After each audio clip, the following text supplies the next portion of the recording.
part of it is there's this thing called a living income reference price, which looks at like the cost to actually live there, and you just guarantee so we guarantee 100% of our farmers that will pay a living income reference price, and then we work with fair trade, which the cooperatives I was explaining to you, sometimes they're not democratically elected, right? So you can pay more money, but if the cooperative is like someone skimming off money or taking it, it doesn't flow through to the farmers. So we go through. We make sure it's complicated. It's like I thought this would be an easier problem to solve. This is a multi-year journey for me. But we go to the cooperatives, which again is just a collection of farms that pool their cacao so they have more leverage, so you can't take advantage of them.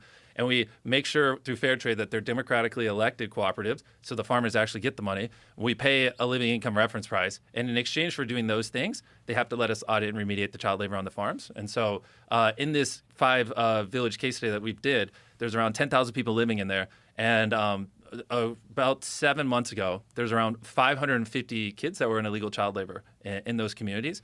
And so then we started taking over sourcing from there. So we started doing our sourcing principles and paying the farmers living income reference price. Fair trade came in, started paying the premium. And now 7 months later, we just got the initial results after we did our check-ins. And some of the communities, we were getting so many kids out of child labor, there literally wasn't a school because kids just worked on the farm. So like some of these, we literally built a school so they could go to school, because the goal isn't just to get the kids out of child labor, it's also to get them an education. So they're not, because if you grow up only working on a cacao farm, you have no education. So then you're basically doomed to working on it your whole life, because you don't know anything else, right?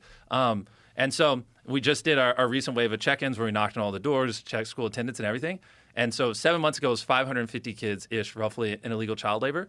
What do you think it was now, basically 6-7 months later?